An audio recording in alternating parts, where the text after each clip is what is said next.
Good everyone, Organized Video, and today we have a premium review on the Spitfire Mark IIA Venture 1. Quite a mouthful if I do say so myself. Now, normally I go, this aircraft costs yada yada yada, do I think it's worth it, yada yada yada. Before I do that, I'm gonna quickly explain what I'm about to say for saying that part. The problem is with premiums like this, and obviously I covered this aircraft in my copy-paste rant, if you remember. Well, I say rant, it's more like a discussion sort of thing. It was a minor rant, but you get the idea. I was not pleased with aircraft like this because the problem is that copy-paste premiums with literally just a sticker licked on doesn't really have character. Now, I know that sounds a bit ridiculous, but just hear me out. When it comes to me and a premium aircraft, I like it to have a bit of character, something unique, something out of the ordinary from the old tech tree that we're used to. This just doesn't bring that. Now, how much does this aircraft cost and why don't I think it's worth it other than character? Well, it's quite simple. This aircraft costs 1,150 Golden Eagles. Now, if you've been a long time fan of my channel, you'll know exactly one aircraft that costs the same at the same BR and is 1,000 times better, other than climb rate. And that is the Corsair F Mark II. It has more character because it's a British Corsair. It's actually unique because it's got clip wings. No other Corsair has clip wings. And, well, what can I say? You actually get some capability with the 50 cals and you get a bomb for ground forces. The Corsair blows this thing out the park other than climb. And even then, you side climbing Corsairs anyway. So that's not a major issue. But we'll go into the flaws of the Spitfire and we'll go into the benefits of the Spitfire over the Corsair very shortly. Now, one thing this thing does have is a very good silver lion gain. As you can see, it's 380%, which is pretty dang good. And obviously, if you have premium, it's a lot more. And the RP gain for a rank 2 aircraft is also pretty dang good. The trouble is, as I said earlier, it doesn't really have character. And the major issue with it is it can't really do much other than fight. Now, I know that sounds a bit ridiculous, but I'll explain. With the Corsair, you can kill ground targets up to light pillboxes with the 50 cals. You can do that with the Spitfire, but it takes a lot more ammo, and you don't have as much ammo. You have 8 guns sharing 2,800 rounds, which is about 350 rounds apiece. That's not a lot of ammo. Now, I know some people are going to say, but the Corsair has, I think it's 400 rounds or like 375 or something. Yeah, you're right. But at the same time, there's 6 of those guns. It's putting out less rate of fire than these are. So you're in the fight less, but you do maneuver better than the Corsair. And overall, yes, the Spitfire will win in dogfights more, but the Corsair is a completely different playstyle to a Spitfire, so you can't really compare those two together. But as I said, I look for character in premiums, and this will apply to the premium tanks whenever I can get around to reviewing them, because obviously my FPS has been terrible in ground forces recently. But that's the main issue, and that's why I would arguably say to buy the Corsair over it. And I'm just going to put the Corsair here so we can point out why. So as you can see, the Corsair has a higher top speed. Now, it is less maneuverable, and it also has a lower rate of climb, but it has a 1,000 pound bomb and 650 cals. And of course the clip wings, which boost roll rate.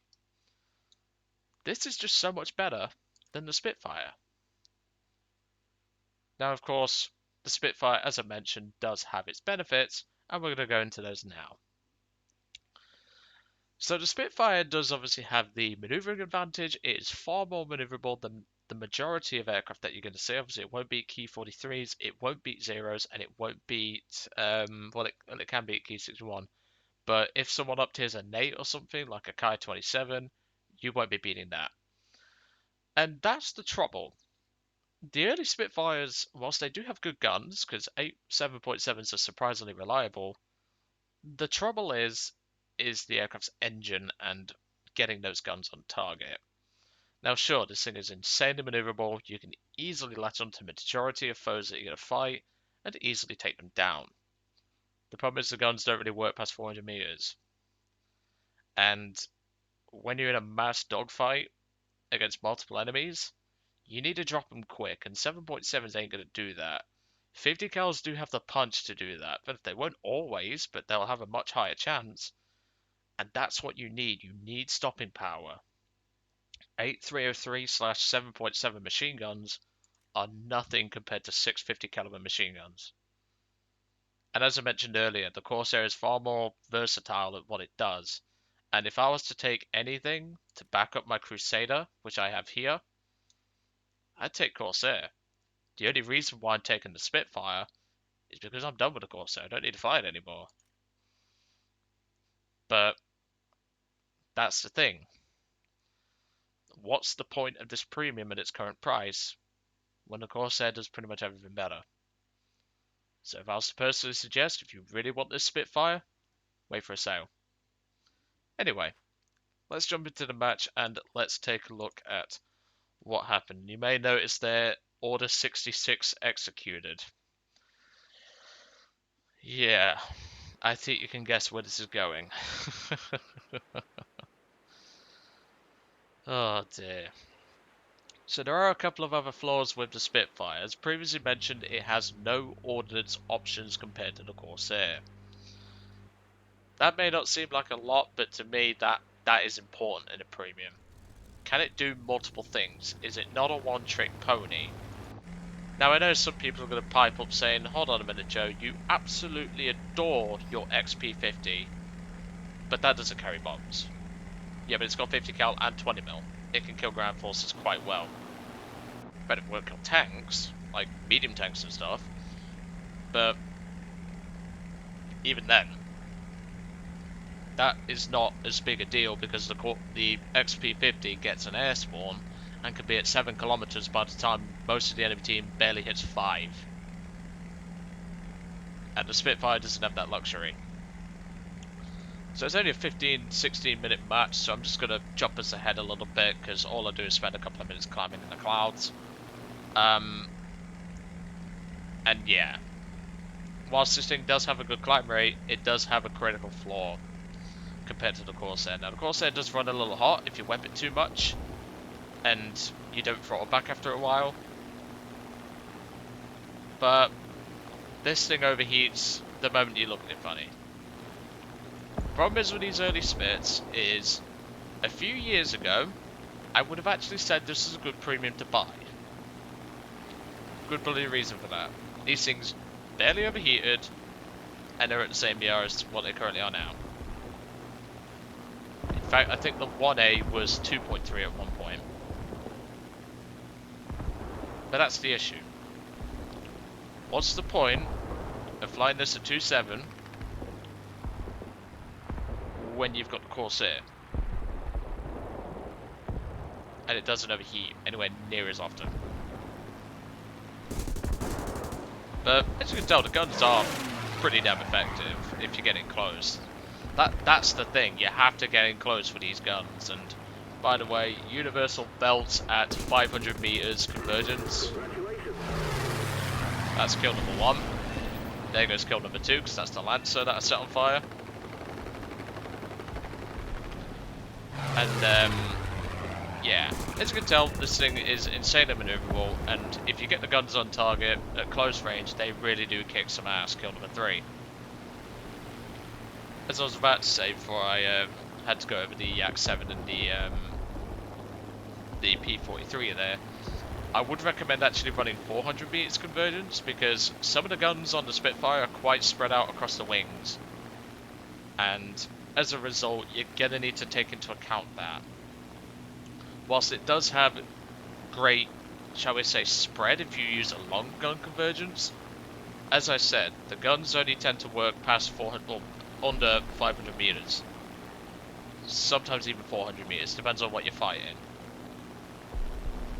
Of course, against something like that I-16, this isn't really something that you need to be worried about. The 7.7s can easily take this thing out past 500 meters, but I wouldn't recommend doing it. I'd just do what I'm going to do right now. I'm slowing down, I flip it back over behind the I-16 so that he cannot really fight back. Line him up, and there we go. Kill number 4. Forgot to mention I'm teamed up with Flight and DJ Fizz, aka I think it's the Pope in our Discord server. That's who I'm teamed up with today for this battle. Ever since I've gotten back into the game, I've been spending a lot more time with my subscribers than my squad mates, so that's been something nice to do. So now we're just left with a Condor, a H-81 that's been dealt with and now dead, another MiG, and a Yak-1 as well as an IL-2. There's not an awful lot left. However, we're going to be seeing a bit of betrayal to the king. Now, don't give Flight shit for this, it's a running joke. Before anyone has a go at him or reports him or anything, it is a running joke in this community. Don't take it seriously. At least for a couple of minutes, because we're not there yet. So I'm going to jump us ahead. So at this point, I actually spotted a dot, but it wasn't these two. These are the two MiGs from earlier. Now, of course, I am starting to... Well, I am struggling with the engine at the minute. The engine is starting to overheat. And I have to be very careful. Whilst I can just throttle back, the problem is that in order to maintain good speed, I need the engine to be at full power. But I'm having to constantly throttle back and reapply power. And I don't see the point in a premium that needs that, shall we say, babysitting, when, as I said earlier, the Corsair just doesn't overheat. I don't remember the last time I ever had a Corsair overheat on me. So here we've got this MiG-3, and he's not exactly the smartest tool in this shed. He's trying to run away. He's trying to also turn with us. And when you've got a Spitfire and a Hurricane in the area, there isn't really a lot he can do here. The best thing he can do is try and run, but at this point, his tail control is gone. I just got shot by my own teammate there. No, that was not in the engine, that was overheat, just before anyone gives that guy shit. I tore him apart, and there we go. And at this point, this is where I am betrayed by Flight. He claims he was leading in front of me, but as you can see, he's got some damage. But the problem is, I'm overheating. I can't afford to do this. And of course, I've already shot him. And Flight's tradition is, if someone shoots at him, they're going down no matter what. And well,